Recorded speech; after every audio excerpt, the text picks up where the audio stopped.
તમને જોવાનો, તમને જાણવાનો, તમને સ્મરણ કરવાનો. પણ ભગવાન મેં એવું સાંભળ્યું છે કે આખી જિંદગી તમારું કોઈ સારું કરે, તમે કોઈના નિહાપા ન લ્યો, તો તમે માણસનો અવતાર ફરીથી પાછો આપો. ભગવાન કે હા મળે ને, સુંદર મજાના કાર્યો કર્યા હોય તો હજી એ કાર્ય એ આત્મા ફરીથી દેહ સ્વરૂપે કરે, એટલા માટે એને ફરીથી અમે નવો અવતાર આપીએ. આ ભગવાનની સાથેનો કાલ્પનિક સંવાદ થાય છે. એટલે ત્યારે હરિદાદા એવું કે ભગવાન તમે જોવો ને, મારો બીજો અવતાર મળશે, મને ફરીથી આ મનુષ્યની યોનિમાં જન્મ મળશે.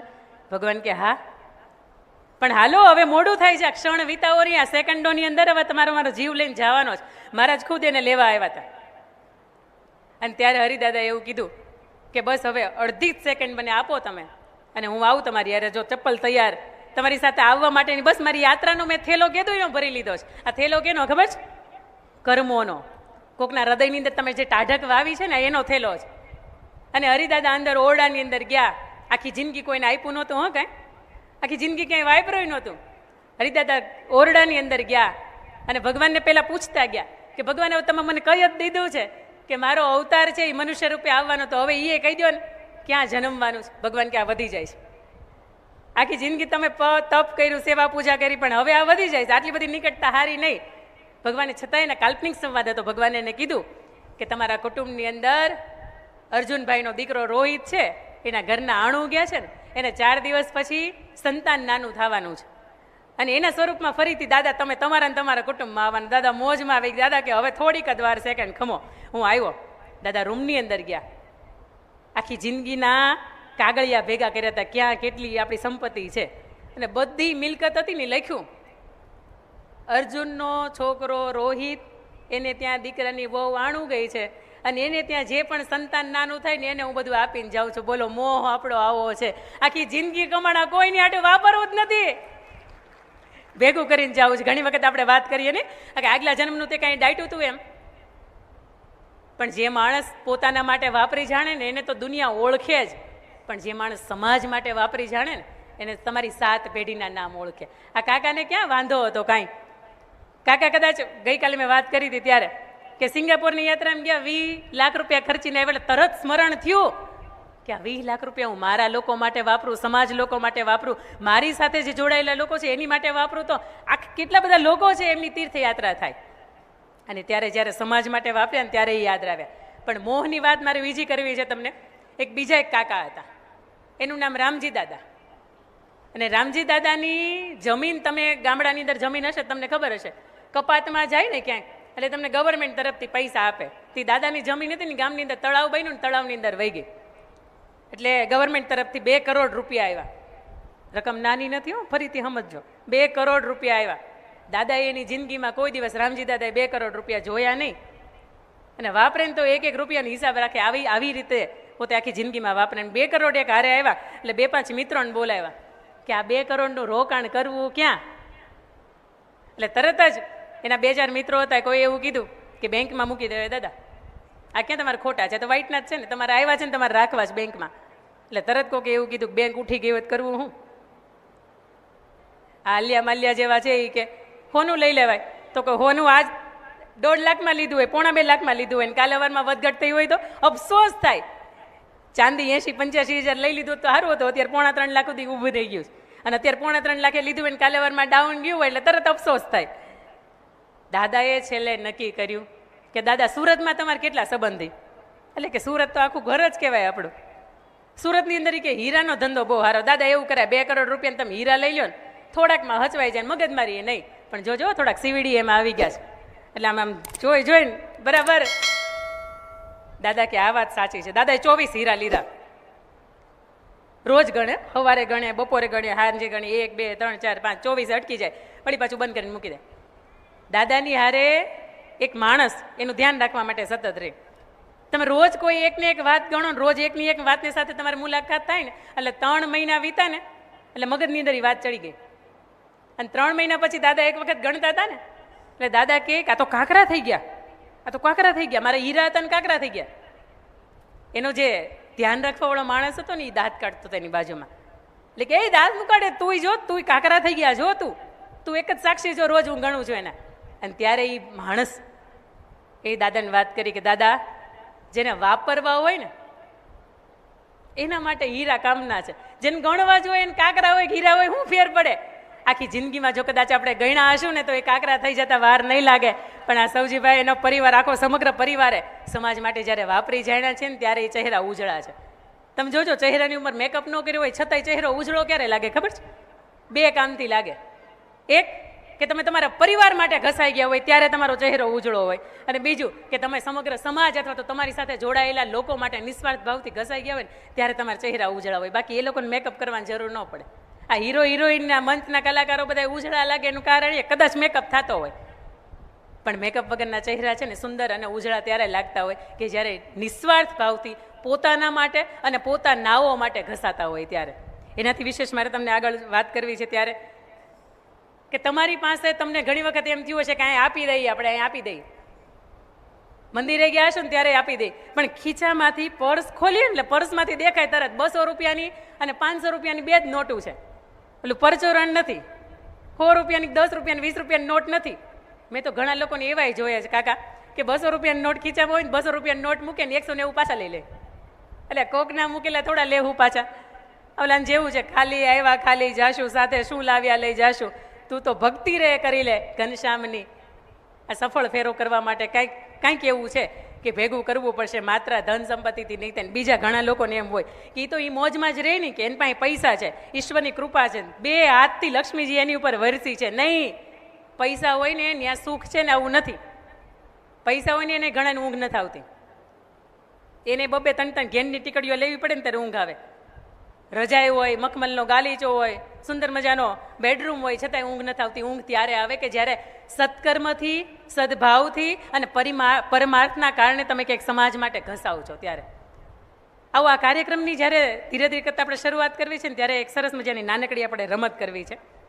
તમે બાજુમાં જે બેઠેલા માણસ છે ને એની સામે જોઈને તમારે દાંત ન દેખાય ને એટલું હસવાનું છે. દાંત નો દેખાવો છે તમારે, મારે નહીં, આની સામે જોવાનું બંધ કરી દો. તમારી બાજુમાં જે માણસ બેઠું છે ને, તમારી બાજુમાં જે માણસ બેઠું છે એની સામે દાંત ન દેખાય ને આવું હસવાનું છે. હસો ને, દાંત ન દેખાવા જોઈએ, દાંત ન દેખાય એવી રીતે. હજી ઘણાય નથી હસતા. હસો હસો, તમારી બાજુમાં જે બેઠેલું માણસ છે એની સામે દાંત ન દેખાય એવી રીતે હસવાનું છે. જો ઘણાય હસવું નથી આવતું ને લાઈથી જો. હા. હવે બીજી વાત કે તમારી બાજુમાં જે બેઠેલું માણસ છે ને એની અમે થોડાક દાંત દેખાય ને આવી રીતે હસવાનું છે. હસો ને, થોડાક દાંત દેખાય આવી રીતે હસો. અને તમારી બાજુમાં બેઠેલું માણસ, હવે તમને ખાતરી થઈ ગઈ કે આપણું ગમતું જ માણસ બેઠું છે, બરાબર? અને ન ગમતું બેઠું હોય તમારે જગ્યા બદલી નાખવાની છૂટ. આખી જિંદગી હવે આ હારે રાખ્યા અને એ ગઈમાં નહીં તો હવે ગમશે કોણ? બાજુમાં જે બેઠેલું માણસ છે ને એને અમે હજી હસવું ઘણા નથી આવતું. એક વાય દાદા છે ને એને ઓલી જો ઓલી 32 હતી ને બારી નીકળી ગઈ. અરે હસો, હળવા થઈ જાવ, થોડાક હળવા થઈ જાવ, થોડુંક મ્યુઝિક અમારું વગાડો કે અમને હસવું આવે. દુનિયા એવું કહેતી છે કારણ વગર હસીને તો થોડાક ગાંડા કહેવાય એમ.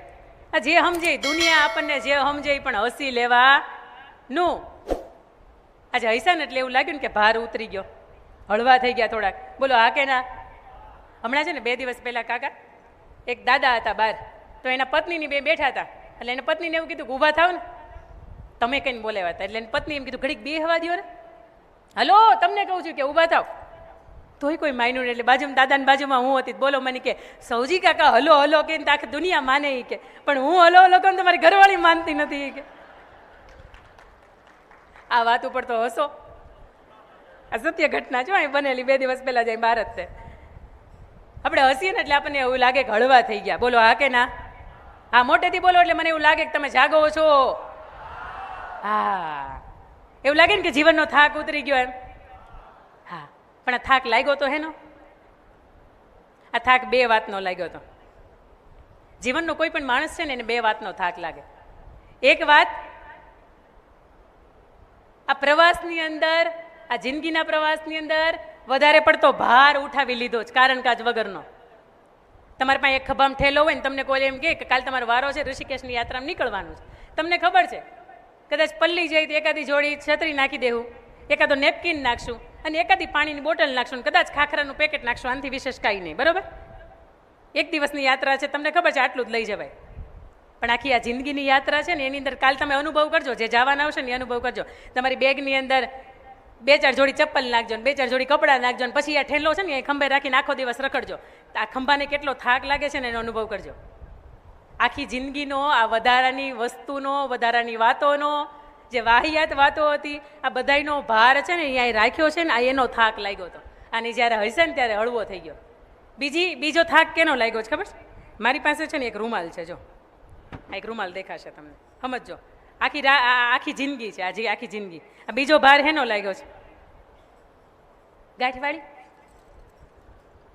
કચકાવીને મારી, બીજી ગાંઠવાળી, બીજી કચકચાવીને મારી, આને 2 મારીશ, બરોબર? અને મારી પાસે એક બીજો રૂમાલ છે, એને હું એક મારું છું અને હળવી મારું છું, હળવી. હા, હવે તમારે જવાબ દેવાનો છે, આ કઈ ગાંઠ પહેલા ખુલશે? શું કામ એને? આ હળવી છે, સમજજો. અને આ 2 કચકચાવીને વાળી છે. આ હળવી ગાંઠ છે ને એ ખુલી જાય અને એક જ પ્રયત્ન, બહુ નાના એવા પ્રયત્નથી ખુલી જાય. અને આ ગાંઠ છે ને આ એના માટે ઘણો લાંબો પ્રયત્ન થયો, તો દાંત લેવો પડશે, અત્યારે ખુલશે. સંબંધોમાં છે ને, સંબંધોમાં આખી જિંદગી આપણે આ કચકચાવીને ગાંઠું મારવાનું કામ કર્યું છે. આ ગાંઠ છે ને એકાદી વખત પડી જાય ને, જે માણસની હારે, જે સંબંધની હારે, જે ગમતા પાત્રની હારે, અને આ ઈ જ સેકન્ડની અંદર થોડા જ દિવસો, હમણાં બેને વાત કરી હતી, બીજા જ દિવસે સોરી કહીને આ ખુલી જાય છે ને, આ તો ખુલી જાય, સમજો. આખી જિંદગી બહુ સરસ મજાની ગાંઠ વગરની જાય, પણ આખી જિંદગી જ્યારે અંત સમય આવે ને ત્યારે એક વખત તમારું લિસ્ટ તો કરજો કે આખી જિંદગીમાં ગાંઠું કેટલાની યાર વાળીશ. અને ગાંઠું વાળે એની વાંધો નથી, આ કદાચ કચકચાવીને વળી ગઈ, કેટલી વખત ઉખેડવાનો પ્રયત્ન કર્યો છે. આ તો ગાંઠ એક વખત વળીને એટલે બીજી વાળતા જાય, ત્રીજી વાળતા જાય, ચોથી વાળતા જાય. અલા ભલા માણસ, તમારે ઘરનો પ્રસંગ હોય છતાંય આપણે કેવું શું કહીએ ખબર છે? એ આવશે ને તો હું નહીં આવું, તમે હું રાજાશાહી છો?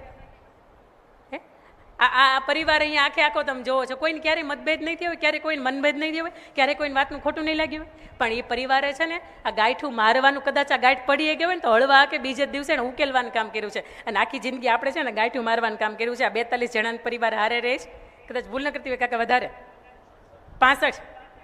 આ પરિવારને જ્યારે તમે ઉપસ્થિત રહીને જોવો ને ત્યારે તમને અંદરથી સમજાય કે આપણે કેટલાય પ્રસંગ એવા હતા કે કોકની યારે ગાંઠું પડી ગઈ હતી ને તો આપણે ગયા નહોતા. આ પરિવારની પાસેથી આટલું તો ચોક્કસ શીખવા જેવું છે કે પરિવાર ભેગો રહીને તો સત્કાર્ય થાય, પરિવાર ભેગો રહીને તો દુનિયાની અંદર માથું ઊંચું રાખીને જીવી શકાય. ભાઈ ભાઈનો ન હોય કોનો હોય? આ હળવા થયા, 2 વાતનો ભાર લાગ્યો. એક કે કેટલોય બધો સામાન, વધારાની વસ્તુઓ નહોતી રાખવાની ને એને આપણો ભાર ઉઠાવી લીધો. બીજી વાત કે જિંદગીમાં કોઈ દિવસ કોઈની યારે ગાંઠ કદાચ પડી ગઈ છે ને તો એ ગાંઠને આપણે જલ્દીથી ઉકેલી નાખીએ, અથવા તો એક વખત ગાંઠ પડ્યા પછી બીજી વખત ગાંઠ આની અંદર ન થાય તો એવો આપણે પ્રયત્ન કરીએ. બીજી વાત કે ઘણી વખત આપણને એમ થાય આ આવું કહેશે તો આપણે હાથ પકડીને હાલશું, અને કદાચ કોઈ ફોટો પાડીને મારા દીકરાને મોકલશે તો, મારે વેવાઈને મોકલશે તો, સમજો. આ શરમની અંદર આપણે જિંદગી જીવી ન થકતા. મારે 2 વ્યક્તિને આપની વચ્ચે બીજી વાત કરવી છે કે ગામ ગમે કે આ જિંદગી તમારી છે, આ જીવતર તમારું છે, તમારી હારે આવેલું પાત્ર છે એ તમારું છે. જો બંધ બારણે તમે એને હૃદયના ભાવથી વાલ કરી શકતા હોય તો આ જગતના ચોકની અંદર વાલ કેમ ન કરી શકીએ આપણે? મારે 2 વાત તમને કહેવી છે. એકનાથજીને ઓળખો છો? સંત એકનાથજીને ક્યાંક વાર્તાઓની અંદર વાંચ્યા હશે. એકનાથજી કેવા હતા? એક વખત ગંગાના કાંઠે નાયા, અને ગંગાના કાંઠે નાઈને જેવા બહાર આવ્યા, એકનાથજી સંત હતા, એને કોઈની યારે જગતમાં વિરોધ નહોતો, કોઈની યારે કોઈ તકલીફ નહોતી. પણ જેને ન હોય ને એને દુનિયાને એનાથી હોય. એટલે એક માણસ છે ને રોજ એની ઈર્ષા થાય કે આવું ઠંડુ પાણી, મને શરદીનો કોઠો, હું નાઈ ન થકતો, અને આ એકનાથજી રોજ નાવા જાય સવારમાં 5 વાગ્યામાં. આપણી બાજુના રૂમવાળા હશે ને એને આપણાથી આ વાતનો વિરોધ હશે કે 5 વાગે જાઓ ને સાંજે નાવું, આખો દિવસમાં 2 વાગ્યાથી ઘાટ ખુલ્લો જ હોય, 5 વાગે હું ઉઠીને જતા હશો? પણ કંઈક સ્નાનનું મહત્વ હશે ત્યારે 5 વાગે નાતા હશો ને આપણે. પણ સંત એકનાથજી ગંગાની અંદર ગયા ને ગંગાની અંદર નાઈને જેવા બહાર આવ્યા ને એટલે કોઈ માણસ છે ને એની માથે થૂક્યો. એ જગ્યાએ આપણે હોય શું હાલત થાય? એની હાથ પેઢીના નામ એ ભૂલી ગયો હોય ને યાદ આવી જાય એને એની સેકન્ડની અંદર. પણ સંત એકનાથજી હતા. પોતે પાછા ગંગાની અંદર ગયા, પાછા ડૂબકી ખાઈ આવ્યા ને પાછા બહાર આવ્યા. સમજો, આ માણસ એનું કામ ચાલે રાખ્યું, આ માણસ એનું કામ ચાલે રાખ્યું. આપણામાં સંતત્વમાં ફેર આટલો. આવું 1 વખત, 2 વખત, 5 વખત, 25 વખત, 10 વખત, 75 વખત, 99 વખત ને 100 વખત બન્યું. પેલા માણસના મોઢાની અંદર થૂક ખૂટી ગયું, પણ આ માણસ એક પણ શબ્દ ન ઉચ્ચારે, ગંગાની અંદર જાય, ડૂબકી મારે ને પાછો વહી આવે. અને પછી પેલા માણસે એને પગે પડી ગયા, બે હાથ જોડીને એને પગે લાગીને એવું કીધું કે હું તમારી માથે 100 વખત થૂક્યો, છતાંય તમારો આનંદ કેમ વિખાણો નહીં, તમારા ચહેરાની રેખા કેમ બદલતી નથી, તમને ગુસ્સો કેમ નથી આવતો? અને ત્યારે સંત એકનાથજીએ કીધું હતું કે ભલા માણસ, ઈશ્વરની મારી ઉપર કેટલી બધી કૃપા છે કે હું મારી જિંદગીમાં 24 કલાકની અંદર એક દિવસની અંદર 100 વખત ક્યારેય નહોતો નાયો, પણ આ 5 વાગ્યાની વાત 8:30 વાગ્યા સુધીમાં તારા કારણે આ ગંગાની અંદર હું 100 વખત નાયો.